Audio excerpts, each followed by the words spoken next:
Okay, let's dive into a question that honestly feels like it was settled centuries, even millennia ago. And yet, if you spend any time online, you know it's being debated right now, fiercely.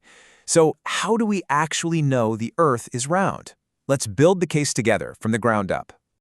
And I mean, this is not some dusty, ancient debate we're digging up.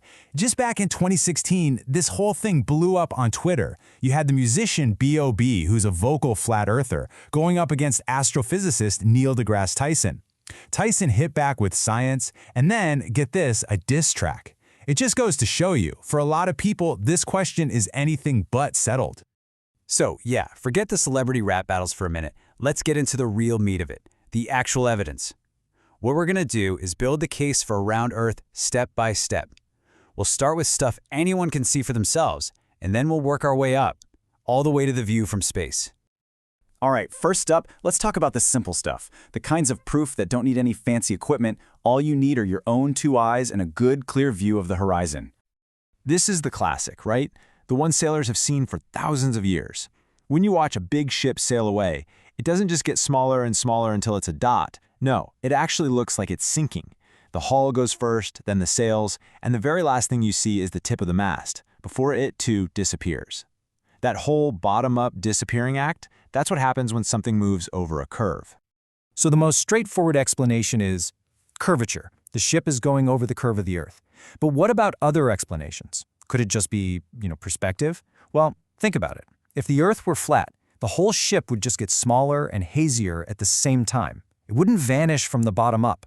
That very specific way it disappears only makes sense if there's a curved horizon for it to go behind.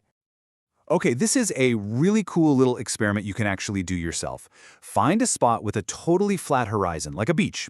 Lie down on the sand and watch the sun go all the way down. The very instant the last sliver of it disappears, jump up to your feet. Because you just made yourself taller, you can see a tiny bit farther over the curve, and what you'll see is the sun setting a second time. Pretty cool, huh? All right, so that's what you can see just by standing in one place.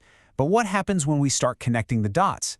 Let's look at what happens when you compare what you see from different spots on the planet. This is a clue that the ancient Greeks, guys like Aristotle, picked up on. They noticed that if you travel south, the stars you're used to seeing up north start to sink lower and lower. And at the same time, totally new stars you've never seen before start popping up from the southern horizon. Now think about it. If the Earth were a flat plane, everyone would see the exact same sky, just from a different angle. The only way the stars change like that is if you're moving across the curved surface of a sphere. And that leads us to one of the most brilliant experiments in all of history. This was done over 2,000 years ago by a Greek scholar named Eratosthenes. He got a tip that on a certain day, the summer solstice, down in a city called Syene, the sun was perfectly overhead at noon, so a stick in the ground would cast no shadow at all. But at that very same moment, back in his hometown of Alexandria, way to the north, a stick in the ground did cast a shadow, a measurable one. Now, here is the genius part. Aristophanes figured, okay, the sun is super far away, so its rays must be hitting the Earth basically parallel to each other. If the ground were flat, then two sticks in two different cities should have the exact same shadow. The only way for those parallel sun rays to create two different shadows at the same time is if the ground itself is curved. And with just that, sticks, shadows, and some basic geometry, he didn't just prove the Earth was a sphere, he actually calculated its circumference. And he was shockingly accurate. That's over 2,200 years ago. Mind blow. This exact same logic explains something we all deal with every day: time zones. Why is it noon in London when it's just sunrise in Chicago and the dead of night in Tokyo?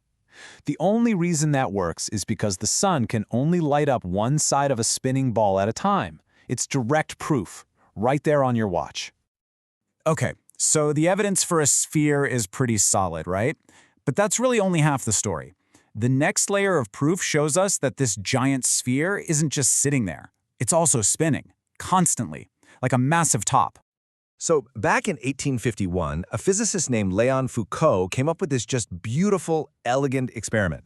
You take a really heavy pendulum on a long wire, you get it swinging, and then you just watch. And over the day, it looks like the direction it's swinging slowly changes. So what's going on here? How does it work? Well, imagine that pendulum is swinging in a plane that's fixed in space, kind of locked in place relative to the stars. The secret is, the pendulum isn't changing direction at all. We are. The Earth, the floor, the museum, you and me, is literally rotating right underneath it. So to us, it looks like the pendulum is turning, but what it's really doing is showing us the invisible spin of our own planet.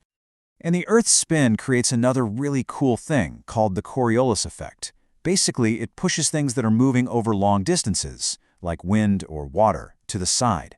And this is why big storms, like hurricanes, always spin counterclockwise in the northern hemisphere, and cyclones always spin clockwise in the southern hemisphere.